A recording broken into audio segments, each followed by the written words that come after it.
Choose the correct alternative to fill in the blank. The man dash is standing on the bus stop is my teacher. Whose, who, whom, which. The man dash is standing on the bus stop is my teacher. Relative प्रोनाऊनचा question आहे.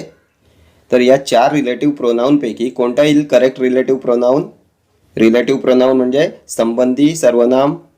तर आपल्या सेंटेन्समध्ये blank space कुठे आहे? तर is पूर्वी आहे. Is हे लिंकिंग वर्ब आलेला आहे. लिंकिंग वर्ब काय असते?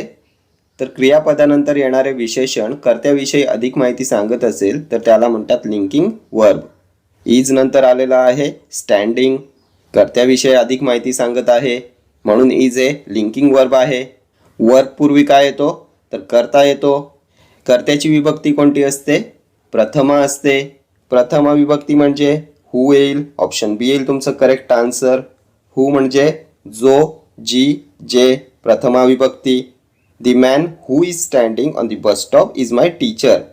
जो माणूस बस स्टॉपवर उभा आहे ते माझे टीचर आहेत.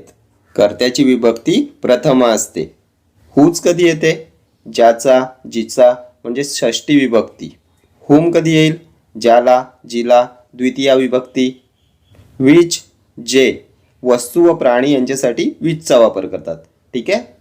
रिलेटिव्ह प्रोनाउन्स सुद्धा तुमच्या एक्झामिनेशन पॉईंट ऑफ व्ह्यूने मोस्ट इम्पॉर्टंट आहेत.